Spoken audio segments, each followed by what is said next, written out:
Ramadan Mubarak to all of you. This is the 12th day of Ramadan and we are on Ramadan FM 2018. Our studio number is 033 3011 6786. I was listening to a program on Ramadan Radio earlier and it's quite amazing that today is the 12th of Ramadan. It's also a Monday, which is the birthday of the Holy Prophet Sallallahu Alaihi Wasallam, who was born on the 12th of Rabiul Awwal. So it's a beautiful, wonderful day. It's a bank holiday in London, in the UK. It's definitely It's a beautiful weather outside, and we're stuck in a radio station. No.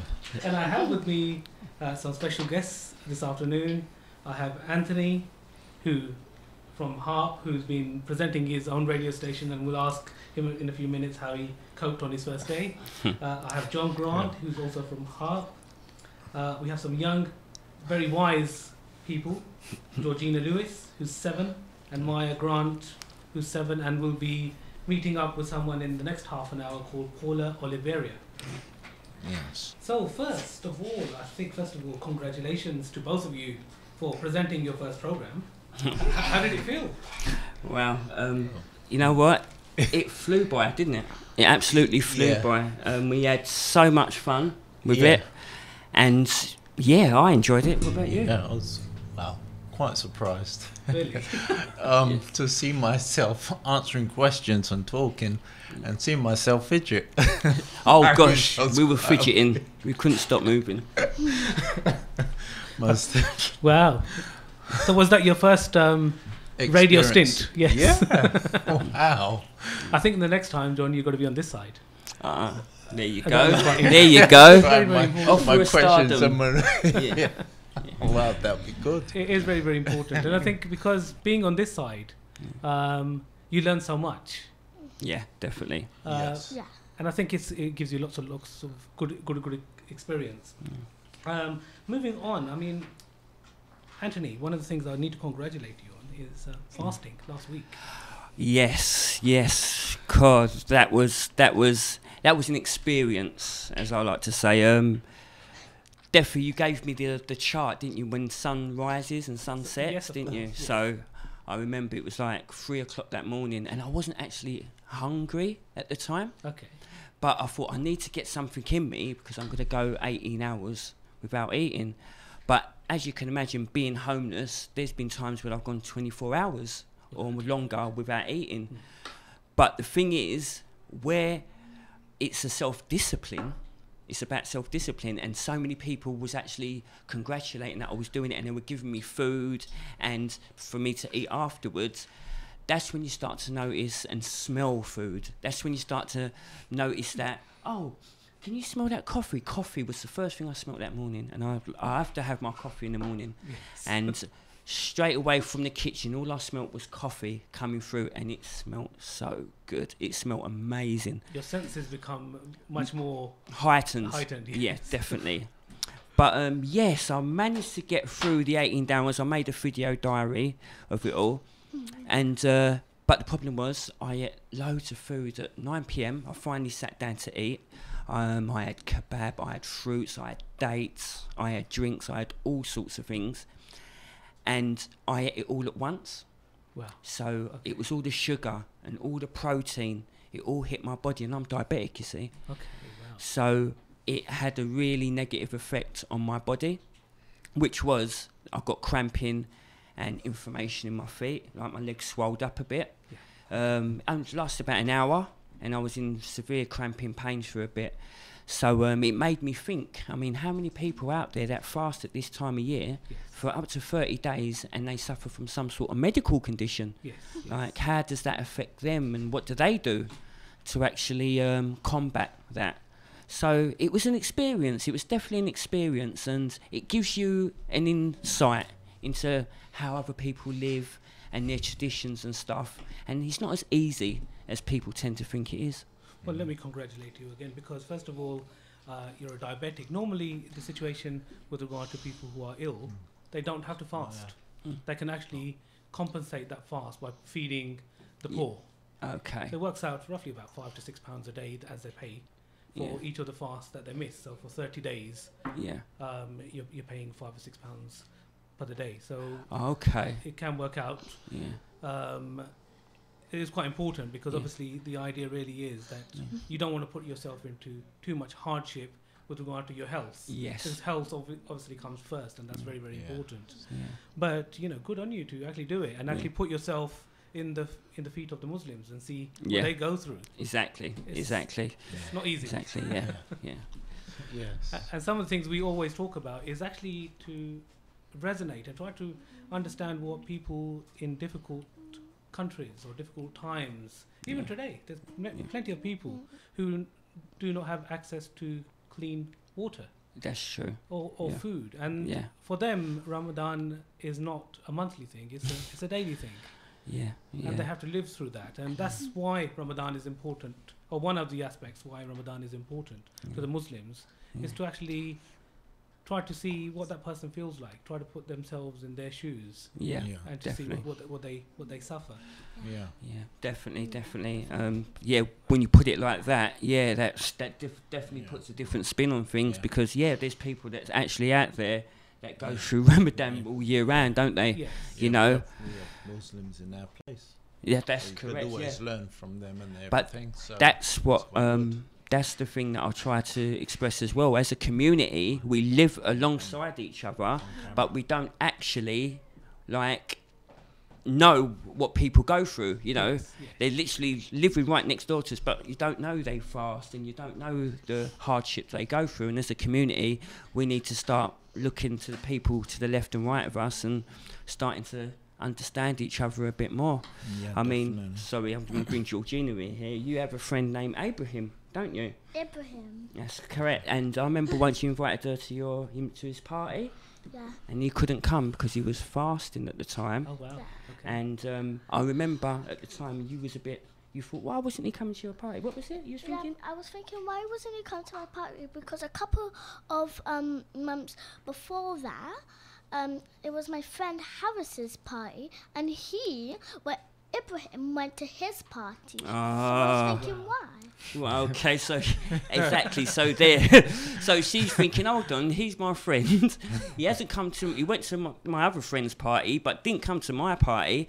But it was because he was fasting. It was Ramadan at the time, because her birthday is this month, just the end of last month, April. So The 17th. Yeah. So. Oh, that's fantastic, because obviously you talked about this concept of community, and young people are probably the most important part of that community, because as adults and people who are quite matured, we need to try to leave a legacy. Yeah. And we can leave a legacy of goodness or of intolerance. Yes. And it's good to see that young people like Georgina actually realized afterwards that this was the situation and had a discussion. In most cases, most people will say, well, you went to that person's house, you didn't come to my house, so let's not have that friendship anymore. Yeah. well, that's kind of, and I have to admit, the time I was like, well, you know what? If he doesn't want to come to your party, he missed out. Don't worry about it, But it's his loss. Yeah, it's his loss. Yeah. Probably I was thinking because he didn't want to go to my party, because some people was telling him about my party, what was going to happen, but because he doesn't like bouncy castles, and there was only a bouncy castle at my party. Maybe that's the reason he didn't want to come. Okay, well, it wasn't. It was because it was Ramadan. So, yeah, but cool. Yep. There you go. The insights of a 7-year-old. There you go. Yeah. One of the things you just talked about, which is this concept of community. We always hear about Newham. Yeah. It's very community orientated, it's very diverse. But from your own experiences, and I'll ask actually both of you, is it really that community orientated, or is it just us bigging up Newham and saying, oh, it's fantastic? It always depends on what it is. You'll see community, you'll see division at times where it's not appropriate. So it would be great if they just all got together at one time, carried it through. whenever. So you could always ask a question and get guidance. Yeah. I find that it's community when it seems to benefit people. Sometimes I'm not in a selfish way, but it seems like sometimes we do charity in most communities. We do charity when it suits us, when we feel the need to be charitous, whether we want to feel better at a certain time. To me, charity is when you don't need to feel better. You know, when things are going well for you or not even when it's not going well for you, you're consistent. Yeah. That's what I think we're missing, consistency, because there's no doubt there's people doing great work in this community, and in all different aspects, not just in homelessness. You know, we have with gang violence and stuff. We have racism. You know, we have this a lot. The phobia with Muslims and terrorist attacks and stuff like that. And it just seems like we pick and choose where we want to help. You know, it should be all the time. To me, it's about being consistent. Yeah, consistently helping any group at any time, you know, and this is what us at Harp are just not even trying to press home. We're going to change. We're going to change that, you know. And to me, because it's not hard. It's not a hard thing. It's just changing people's perspective. Yes. You know, I mean, just sitting around this table here, you know, we have Asian, Muslim, we have Caribbean, we have African, we have children of mixed race, you know, all sitting around one table, and we're family. Absolutely. We're family, so why can't that spread wider into the community? All I'm asking for is an extension of that. Yes. That's all it is. Yes. All year round. Yes. All year round. One of the things that happened last year, so we worked with the Renewal Project, which is actually a refugee organisation supporting refugees in Newham. Yeah. And we decided to help them, and during the month of Ramadan I made some appeals to people, and people were so kind. They came and gave so many things, and for Caritas Anchor House, so people gave boxes of rice and butter and all sorts of things. And then I arrived at the Renewal Project, one of their centres in Barking Road, and I was speaking to someone, and a young lady saw me, and it was on Sunday morning, and she said, that's very nice of you. Is it because it's Ramadan? Is it because it's Ramadan? Which was actually a reflection more upon ourselves, not for the young lady. I think it was very honest and very, very fair. Yes.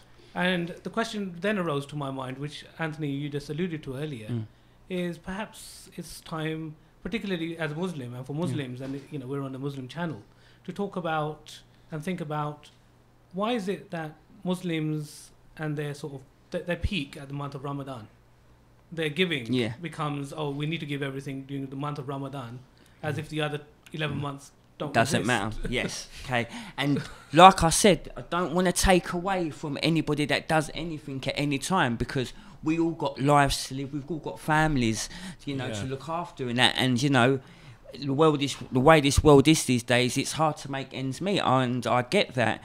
But why do we have to wait for special occasions? I mean, it's like telling your wife you love her only at Valentine's Day. Yes. You know? And showing that love. Yeah, it's only showing someone you love them on a special occasion. It's only appreciating your mother on Mother's Day, you know?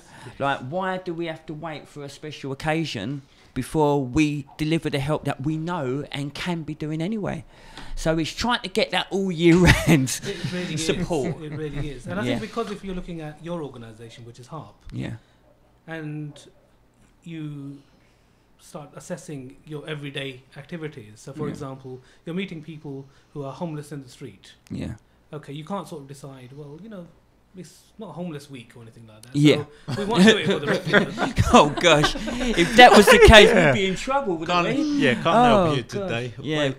Wait around. That would be, you know, that would actually defeat the object. Yeah, yes. Exactly. Why are you there? You're trying to support people who are homeless. It's not like suddenly for the rest of the year they found a house and suddenly for that particular week. Yeah. So it's time to reflect upon that as well. And adding to that as well is like the night shelters that they have for homeless people. It's only during the winter. Okay, it is the coldest time of the year, and it's nice to come out. But once that spring's on, they're kicked out the doors and told to see you next year. You know, like why isn't that all year round? I think it is, but remember, not in Newham, it isn't. There's always other people that are maybe in the same stage of homelessness. Yes. So I think what they try and do is find something for them, but then it's always going to have a new set of people that come along. And you have to help them. Yeah, so but I'm just like I think you're right, because I think thing. even when it comes to those sort of things, Christmas, like as in for the Muslims, Ramadan is at the peak. Christmas is at the peak. Yes. So suddenly everyone's becomes very sort of. Well, that's when I actually became homeless, was during the Christmas period. I mean, even because I think Georgina just thought I'd left the house for a few days. Didn't you? You thought I'd be back soon, you know. But it was because of that time of year I found all the great charities doing charity work, and I got fast tracked through, so I know it works. This is why I'm so passionate about this, because I've actually gone through the process and it works at a rapid speed at the right time of year when everybody's in the right frame of mind. But if it was a day out or a day later, if it was after the new year I found myself in that position, I wouldn't have got the help that is there, that is provided for people. So, and I'm not saying that help is not given at any point of year, but it's certain special occasions or times in the year where when people maximise their efforts to help, when maybe it would be better if, okay, don't maximise your efforts at that time of year, why don't you even it out over the whole year? Have a consistent because when you do it, so it's consistency. Yes, and that's quite important, and it's quite strange because both of those times are actually quite important to two very big religions. Yes. One is obviously Islam, and the other one is Christianity. Now, both of the messengers for those great religions, they weren't people of a particular season. That's correct. And if that's the message these organisations want to portray about Christmas or about Ramadan, I think sometimes that defeats that particular message. The message was be good and support humankind throughout the year. Yes. All the time. All the time. You know, to that extent that, you know, for example, in the Muslim tradition, it's that if you're eating at home, check your neighbours. And it's not like just check the next door neighbours, but check, 10 houses left and right. And everything, And if they're having the same. So you don't give them what you might have left afterwards, but you give them exactly what you eating. That's right. Spread the love, spread the guidance, and that's quite important. I need to ask something to Georgina, because I've never had someone who's been not only a bright young lady, but also having seen her father leave the house. What did you feel? I felt a bit like a bit sad, because I lived with my dad for a very long time. Since you was born, isn't it? Yeah. And I really love him, and it's just when somebody leaves you like that, it just makes you. It kind of makes you feel alone without somebody like that. That must have been very difficult, especially during the Christmas period. My eyes are. We're going to be very emotional here. Do you mean that? Yeah. Come here. That's the first time Anthony's probably heard that. Come here. Yeah, it's great to hear. It really is, and it says a lot about Georgina and Anthony and their relationship. She's after. So, what are you up to? What are you after? She wants to try us something, doesn't she? No, I don't. I'm joking. Oh, thank you, darling. I'm sorry. So obviously. It's about these occasions are about family, and not having a loved one, a father or your child or mother at that particular time or that particular occasions. It hurts a lot. And I'm sure as a young person, Georgina found that really, really quite tough. Georgina, we were talking earlier before we started this radio show. One of the things with regard to young people in schools you'll notice today our program is going to be a hodgepodge of discussion, basically, and that's what it's about: coming together and talking about things. Yeah. So in my time in school, when we had someone who was, let's put it, disabled, it would be the case that first of all they wouldn't be allowed to come into the mainstream schools. Yes. So they had a special school, and I was just saying to our guests earlier, there was a term which was used, and if you think about it now. That term was so awful, and that was spastic. Yeah. You know, there was an organisation called the Spastic Society, and I'm sure they've done some wonderful work. Yeah. But having that name linked to them. Yeah.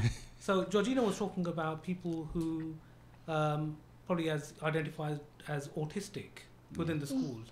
So tell me more. So, like, autistic people is like when you it's not really when you have something wrong it's just when you like this, like if you don't know how to talk, or you need to learn something about, you need to learn some stuff. It's just you aren't you're very smart. There's all sorts of things that is different. Autistic things is when you're not like different, but you're really good at something or you're really bad at something. Yeah. And it's just that's really what autistic things is. When you're really good at something or if you're really bad at something. Fantastic, and that's put so cleverly and clearly by a young child. We will be having some people who are specialists in that particular field of autism coming to my program very soon as well, and that's quite important. But I wanted to hear what a child today is taught, and so Georgina, within your class or within your school, how many people do they have who suffer from autism or who have autism? I think there's about 6 people in my school that has autism, around 6. Okay, and how are they treated any differently than the other, the normal kids? There is about a lot of normal kids in my school, but there's more normal kids than there is in my school than autistic kids in my school. Okay, and are they treated differently, the young children who are autistic? Some of them, like somebody called Archer, he's in my class. He doesn't ever in my class do any work ever. Okay. He always plays. Okay. And what's the teacher like? Does the teacher say anything to him? The teacher. Okay, so the teacher's like, when Archer's not looking, because maybe he's distracted. Usually he's distracted. My teacher Hannah says, come on Archer, look. But when Archer looks that way and he just sees a bit confused and that, the teacher says to Archer, why don't you play? And that usually every day's happy. Happens. Okay. Well, that's fantastic, because you know what it is? It's about accepting people with differences within a classroom or a school atmosphere. See, because what I take from that as well is that maybe and teachers do a great job, don't get me, they do brilliant jobs with kids, but when it comes to autistic kids, maybe they've not got the training that they should get to handle it. Because to me that sounds like everybody's in the class is working or trying to learn something, but because one child has difficulty learning what they're learning and the teacher hasn't got the tools to get him to take on the work or find a way to learn it, they just say go off and play. So what does that do to the child in his whole academic year? You know, when he leaves school, what has he learned if all he's done is played with a toy? Nothing. And it's mad, because when I was at school, there wasn't autistic. Like you said, they used terms like spastic or dum-dum or, he's silly and stuff. No, I know we're laughing now, but back then, those were normal words. Those were used officially by governments and stuff. So my point is, I think what it was she ruled off maybe 5 autistic kids there that's more than I know now or ever known. Yes. In my whole entire life, and I'm 42 years old. So this is a 7-year-old telling you her classroom or school has at least 5, and that's just 5 that she knows of. Yeah. So that's probably double that. It's probably more than that. John, you were about to say something. Yeah. I think as you say, when we was in school, we just got on with everybody. So we wasn't made aware of anybody with any learning difficulties. Yes. You know, we might have had a bully or something that might have been considered autistic. You know, or no, just like you say, difference of opinion. But a lot of children just engaged just as we did. So, like you say, at that time, it wasn't noticeable. Yes. Maybe just wheelchairs. We had somebody who was blind in one eye or things like that. But then it wasn't until maybe we got to secondary school.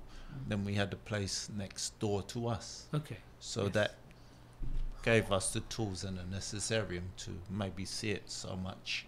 And it's good to see that provision within schools, and I think you're right, Anthony. I think there's a lot of work to do within the teaching profession, and also to understand what things like autism are. But I think things have changed a lot, because at that particular time what you would found is, and I think Anthony was trying to allude to this earlier, is that this concept of a bad kid. Yeah. You know, because if you can't pick up what the problem is, you're always going to taint that person as, you know, we can't deal with him or her. Yeah, so it's a bad kid. So they must be either, you know, suspended or they might be thrown out of school, and you're not part of the mainstream. Detention. Yes, there's statistics somewhere that says something like 40% of expelled kids suffer from autism. Wow. So is that because they're autistic, or is that because they never had the tools to deal with the problems in the classroom? I think it's a bit of both. And I think, as I was saying earlier, that things have improved. Yeah, and definitely. You've got things like classroom assistants, and they've trained in the various aspects of autism and other in these fields issues. And but still, I think there's a long way to go. Yeah. And the other fact is that when it comes to these sort of things, people from ethnic minorities, particularly what is described as BAME communities, they tend to suffer much more. Because one of the things is that even in our families, we don't know about autism. Yeah. We don't know about mental health. Yeah. So normally, for example, in in Pakistani families, in Indian families, South Asian families, if someone or a child behaves like that, you normally think, oh, the child is possessed. Yeah. No. I've heard cases of that. Yeah. You're absolutely right. And that's another thing. I don't know, it's close to my heart, autism, because it's something that I've never grown up with. I would love to get the history, like who diagnosed this and what's it all about, and you know, because to me, autism could be a skill as well. Of course it can. You know, you know, it's not. It's like we've even probably accused of it ourselves. You learn it as you go along. I've been a mentor since he was 2 years old, and to engage and to learn was that whenever he got up and done something, I panicked. But after a while, you learn, you accept that what he's doing is he's still there. Yes, fantastic. He has a love and a passion, and I talk to him as I talk to anybody. But you learn, and to do that is a love. You take them on board, and you learn from them as they learn from you. Yes. But we need to find a way to incorporate what John just said into a academic environment. Yes, because the first thing they will say to you is like, yes, but we've not got the money or the resources to deal with each individual and each individual case in that. And that's the problem, I suppose, is finding whether it's a retraining, you know, of certain teachers. And I'm sure there is some training out there, and they do it. There is. I know there is, because I know the government funds a certain amount towards this. But I think I'm not sure, but I think some schools is considered an option whether the teachers do this coursing, you know, and if they haven't got the money for it, and you know someone's causing a bit too much problems, I think it's easier to expel or suspend rather than deal with the issue. And it's not because they don't care. Yeah, it'd be interesting to hear from some educationalists, but also maybe I will think about inviting some people in that, because the whole concept of community radio is let's listen to the teachers. Let's find out what what they do learn, what is autism, from their perspective, how they deal with it. But one of the things you talked about is earlier, how certain things with regard to people who are autistic, suddenly they become very, very magnificent at certain things. Yes. I'll give you a good example. There's a gentleman who's called Stephen Wiltshire. Yeah. So people who are listening and and people who are in the studio, if you do get a chance, Google up Stephen Wiltshire. He's the young gentleman who a few years ago was taken up in the helicopter over London. Yeah. Okay. And I think he was there for about half an hour, maybe an hour. Yeah. And then he was asked to draw London. Okay. And he drew it to a very, very fine detail, to that extent that people who are chartered surveyors and do that type of thing were actually amazed, and they said he drew everything to an exact size. Okay, like a photographic memory sort of. Yeah. If you looked at the Shard, for example, he drew exactly how many windows in the Shard. Okay. I hope they hired him. Yeah, he's got an exhibition as well. Yes. Oh, has he? So Okay. I see. I've not heard of this guy. Okay, that's fantastic to see. It really is. What? And is he considered autistic? Yes. There you go. He's autistic. So there you go. It's like the young chap that I was talking about. He loved trains and buses. Yeah. He could take you anywhere in London. So he knew the map. He knew the map very well. To take him to exhibitions or anything, to try and get him to drive a bus or the train. It's amazing. Your skill to indulge in such. Fantastic. Yeah. It just goes to show that people who we normally see as people who are, we qualify them as disabled, and which is very, perhaps a wrong term. But the thing is, a lot of them are very, very able, and they're much more able than able most. people. Yes. Definitely. And we saw during the, the Olympic Games in Stratford, and we saw, there was a huge turnout for the people who were disabled. Yeah.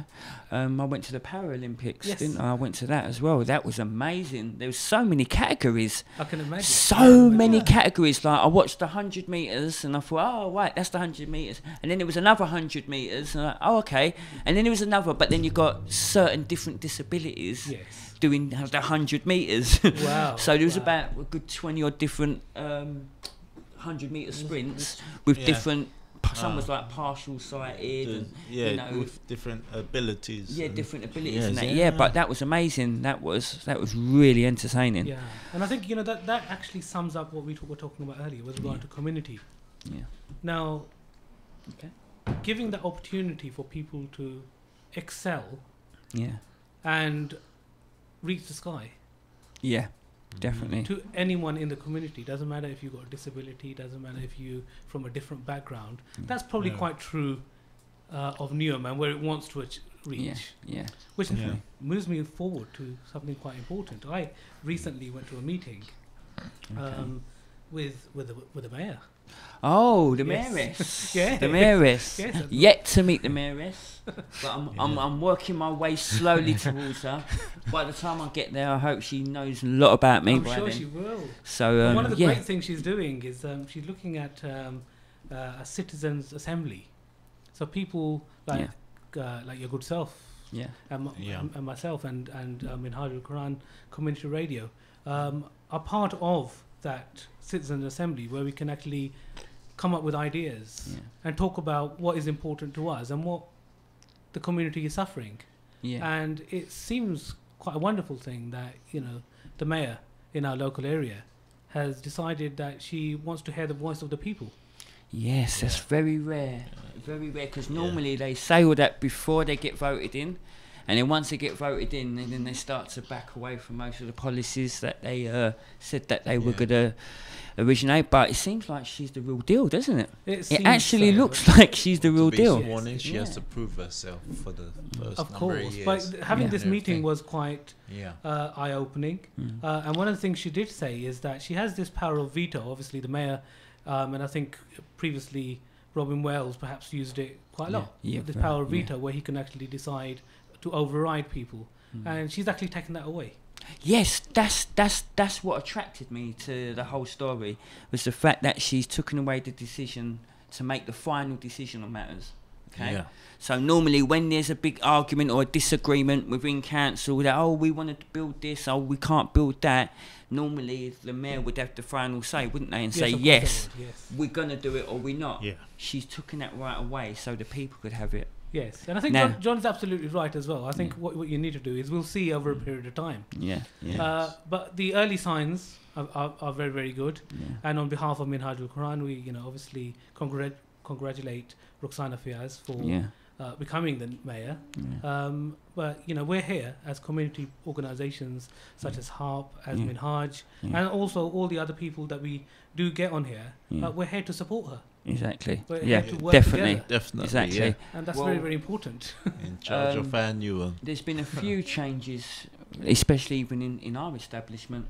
Change of leadership and stuff, and things seem to be going the right way right now. Yeah. And it's like, it seems like there's a wave, people power, if for want of a better word. But it seems like people are actually doing what they're promising, and they're doing it for the better good as well. So we'll keep our ears open. Well, is it right? Keep our eyes open. Yeah, that's the one. Keep our eyes open. And to the ground. But as long as they keep doing good work like this, they'll always have the support of people like ourselves and our organisations, Guys, after the break, so we're going after a break for a few minutes.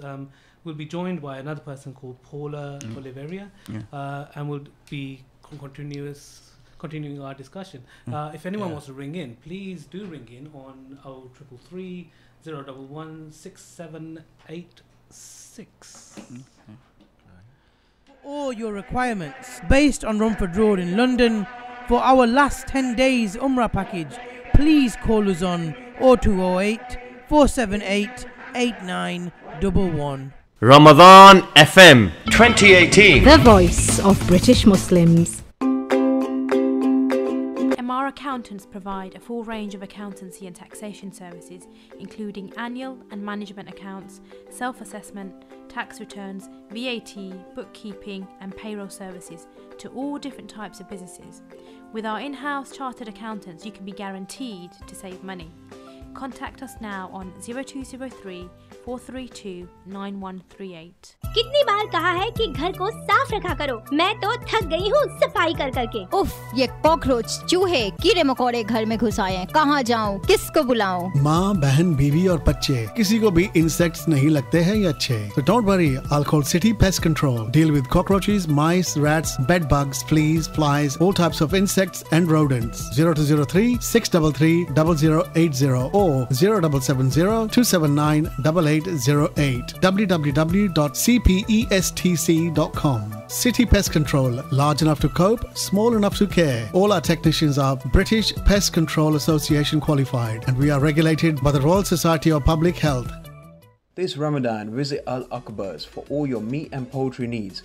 We buy only the highest quality meat and are HMC registered. We've got some amazing offers on all our products this Ramadan, and we provide free local delivery for all our customers. We also cater for restaurants and large events, so no matter how big or small your order is, Al Akbar's is the name to remember. Visit us now at 51 to 53 Upton Lane, Forest Gate, E7 9PA, or call us at 0208 472 5742. Al Akbar's, the name to remember. Yo, bro! Cuzzy's getting married and I need to get hold of a car. Yar, I know some boys who know SPM car hire. They got the best cars in town. Rolls Royces, Ranges, Maseratis, Aston Martins. Cause you name it, they got it with the best prices in town. Sorted! Looks like I'm going to this wedding in a Range then. They'll drop off the car and pick you up once you're done. Just give them a ring on 01798 397 916 or visit them online spmhire.com or find them on Instagram. Looking for meat and groceries? Look no further than Warres Food Store in Walthamstow. Visit the store to view our special Ramadan offers. 420 Hull Street, Walthamstow, E17 9AA. Or for free delivery, call us on 0208 521 0000. We have fresh deliveries of poultry and vegetables every day. Waris Food Store in Walthamstow. Reliance Solicitors fight to protect your legal rights. Our firm offers a wide range of services including immigration, family law, commercial law, civil litigation, personal injury, landlord and tenant disputes and employment law. Visit us at 602A High Road, 7 Kings, Ilford, IG3 8BU or call 0207 183 5439. Reliance Solicitors, where every client matters. Bridgen Solicitors in Ilford, the name you can trust. We provide services in immigration, family law, landlord and tenant matters, commercial leases and civil litigation. We also deal in personal injury claim and road traffic accidents. Call us on 0203 475 4545. Visit us at 170 Cranbrook Road, Ilford, IG1 4LX. Ramadan FM 2018. The voice of British Muslims. Atlantic Distributions. Whether it is frozen fish, marinated Lahori masala fish, or lamb offals, we have them available at very competitive prices. We are wholesale suppliers to restaurants, butchers, and caterers. Visit us at 51 to 53 Upton Lane, London, E7 9PA. Contact us on 07415 474 185. Usman needs the adhesive to work. If not, his day will be a disaster. Ah! So, Usman, if you really need something to bond, grab a tube of CT1 from your local stockist. An incredibly powerful sealant and construction adhesive that's fast, flexible, and strong. It can be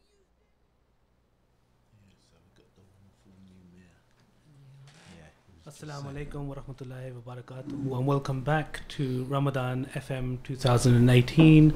Our studio number is 0333 011 6786. And before the break, we had Anthony, John, Georgina, and Maya who were with us. And now, just after the break, we have John Grant is still with us, and we are joined by Paula Oliveira, also known as Aisha Oliveira. Thank you very much for coming along. Thank you. You're very welcome. So before the break, we were talking about communities, and one of the big organizations within our community is obviously Caritas Anchor House, which does great work working with people who are temporarily homeless. Yes. I'll start off with yourself, Paula, or should I call you Aisha? Aisha. Aisha, mashallah. Okay. So Aisha, tell me about your journey, and because you were actually one of the residents. Yeah, I was a resident. I was living there for 15 months. Okay. Because before I lived there, I was sleeping in streets. I was homeless. Okay. I lived in streets for 8 months. Okay. After Anchor House, someone referred me to Anchor House. I went to the Anchor House. And now I have my house. You have your own house? Yeah. Fantastic. When I see, because I was studying Islam for 3 years. Okay. I was about to ask you. I was going to ask you, first of all, where you came from originally. Portugal. So you're from Portugal? Portugal, yeah. Okay. I never see Muslim people. I Oh, only really? start see in London. Okay. And I start come curious.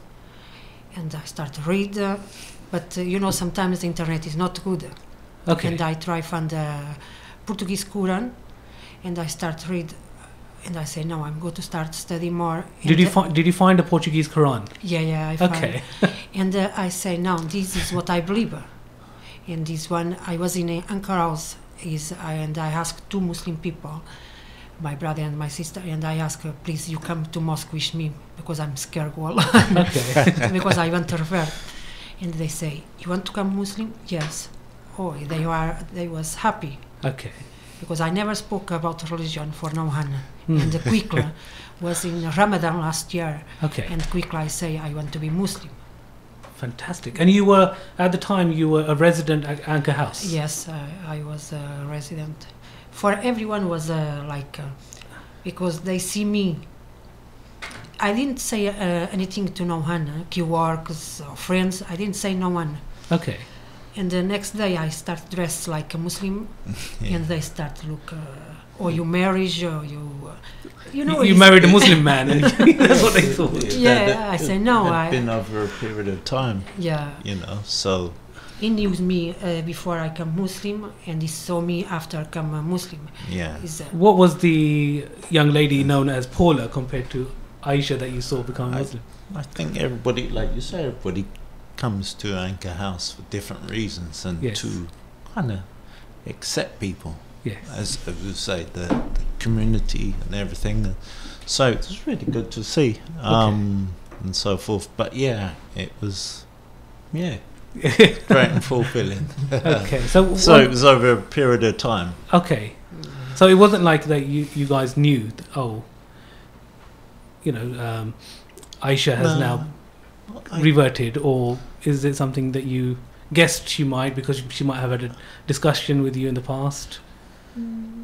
No, you just see a change in things, because it does change people in Anchor House and so forth. So what you experience and so forth, because you're around so many people, and I think it's just a way of escaping. Yes. Sometimes you need religion to keep you on your feet and keep you steady, or emotions to yourself and so forth. So I think it's a great thing to accept. That's fantastic. And to stand it's on quite their own interesting feet. to see, because obviously you're in a different country. If you're born in Portugal, you're in a different country, you're meeting different people, and now you're in a temporary homeless shelter. That's what it basically is. Yeah. What motivates you? What made you think, you talked about how you became Muslim, but what made you think, this is the way for me? Was it a friend who talked to you about it? No, because I'm the person I didn't like before speak about religion. Okay. And but I was lusting my faith, and I see the people, all Muslim do the Ramadan. Okay. The night time when they break the fast, I see now they do like they are all family. Yes. They eat together. They pray together. It's something different. And men pray. I see my 10. But Muslim people is different. Yeah. Your picture of it is a lot different. Yeah, it's very different, because you can see not only women pray, but you see men, kids, everyone pray. Yeah. I say no. I need I need is faith. I need to revert. I need to accept what I like. I can't be scared of the people. Yes. And I need to do what I want. And when after I revert, I say it was a bad period for me, because some people treat me bad. Mm-hmm. But I start see the world in different ways, and I get my house. I'm a happy person. Before I was not a happy person. I only felt in suicide. Really? Yeah, and after I became Muslim, I don't think anymore in suicide. I'm happy. I can say I'm happy. That it really is a wonderful story. John, you were about to say something. Yeah, I think it is engaging, like you said. That community is strong to accept the Muslim faith. I think I remember one time when I had a weekend off from work, and to ask questions, because I had Muslim friends and so forth, and to ask them. And one day I going to the mosque. Wow. And I was there for about 9 hours. Oh, fantastic. Yeah. Okay. And it was just great to ask questions, to be shown, and go and pray. Wow. And to do that over a period of time and so forth. So I think I was on the verge of maybe converting myself. Okay, okay. But so yeah. what stopped you? No, I think, it's great to learn. Of course so it is. I think the thing is that many people, like she says, is that, a lot of people say hurtful things. It's because they need to educate themselves before they start wanting to turn on you and question you. But they question you on hatefully. Yes, yes. But yeah.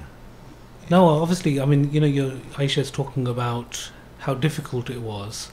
And then, Aisha, did you find it, once you've actually reverted into Islam, did you find that your friends and people that you knew, do you still keep in touch with your family in Portugal? It's difficult because I lost so many friends. Okay. And I have 4 kids. And my daughter once saw the picture of me like that. She said, "You come a terrorist." Really? Yeah. Okay. And I say, "No, I don't. I'm not a terrorist." Huh? Mm-hmm. Mama, I can see in the TV. I say, what you watch in the TV is not the truth. You need to start read like I read the books. Yes. If you read the books, it's better than you believe in the people. It's the same. Someone say, "Oh, John killed someone," but you didn't see. You are not here. And they, because the media speaks. The media portrays yes, of course, something in a negative way. Yes, yes. And for my daughter, because she has 17 years and another one has 14. Wow. Okay. You look very young. Yeah. And they didn't accept yet. Okay. And but they respect. For now, they start to respect. Okay. But the first was very bad because no one respect. People start calling me names. They ask me if I was in extremista. That people put bombs. All right, so you were extremist. I'm in a group, yes. I say no. Yeah. You're not an extremist. Like you say, it's just. It was bad because I start crying, but same time, because I have panic attacks. When I put you see one of the people, sorry, I don't know the names. That's yet, fine. because I study alone. One of the imam start pray, Bismillah. Yes. I put that is like a song. Okay. You pray, but it's like a song. You can relax. Yes. And yes. Every time I have panic attacks or something, I put Bismillah and Alhamdulillah. Mashallah. Okay. And I can relax because sometimes the people don't understand. They hurt. Maybe they don't know they hurt which or they speak. Yes. Yes. Yeah. And I prefer stay at my house because I still happy at my house. Because I have God, I have my brothers and sisters. If I need something, if I'm not okay, I call my brother or sister. I need this, and someone is come to help me quickly. Before it was not like that. Wow, wow!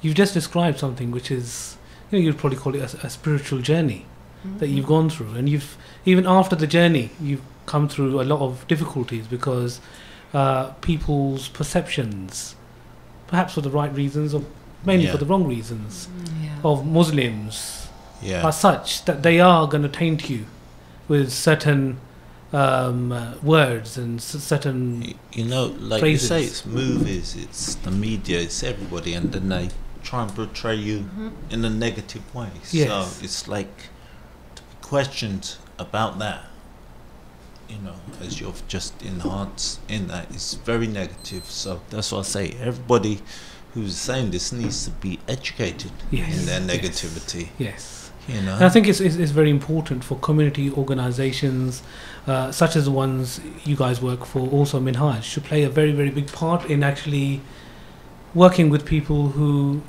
don't have that education or that opportunity to get to know something. I'll give you a good example.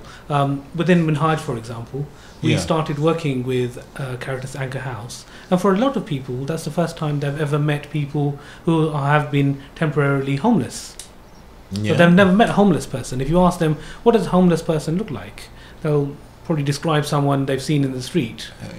Yeah, it is very, confusing. Of course it like is. you say, when you come into Anger House, you see so many people that are educated differently. Yes, You've got so many friends, and they've got different backgrounds of so many things, and to see some of them. So you've got a lot, maybe just have only the clothes on their back.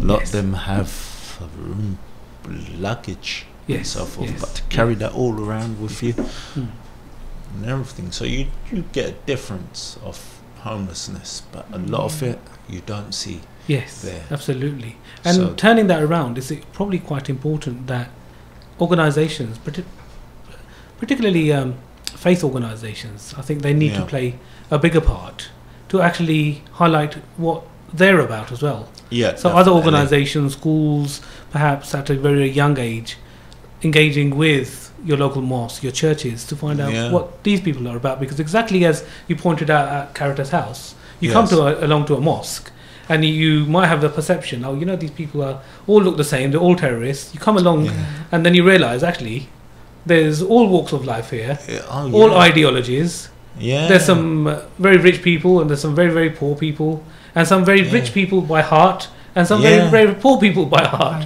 So it's a real mix. Well, it's very different there. You've got lots of volunteers that work in the kitchen, do different various things around there. Yes. There's maintenance. There's every helpful thing that you could put in community to Anger House or whatever. But you get a lot of people that may want to just sit there and be left alone. Yes, that happens. That happens. But yeah, each to their own, as they say. Yeah, Absolutely. but it's amazing. I've seen many people there, and it's amazing that all their worldly goods are in their room. Yes. Some, so wow. Okay, so we're about to end the program. We've got a few more minutes. I'm going to ask each of you to just send out a little message. So I'll start with you, John. My message is each one teach one. It's all about learning. Fantastic. Community is high. And Sister Aisha. I like to say for the people start to be more unite. If they see someone needs help, I think it's not difficult to ring for someone to say someone is there, he needs help. Or maybe cook and go there and give the food for some homeless in the street. I think the small thing you can give, this can help. And you can sit or speak with the homeless or someone is sick. And if you smile, this can help. Because sometimes we don't see smile. No one smile for us. No one speak to us. And if you spend maybe 2 or 5 minutes, and if you smile, you can change the life of that people. That's a very beautiful message, and it's also the teaching of the Holy Prophet sallallahu alaihi wasallam, and probably all the prophets. The teaching is, and it's quite simple. It's not about spending lots of money. It doesn't cost anything to smile and bring a smile to someone's face. That might be. That might change them for not the day, but might change their life forever. Sometimes it's the most important things that we forget. You often have situations in your own families, in your own house, within people that you speak to in the street. And as Sister Aisha pointed out, homeless people are human beings.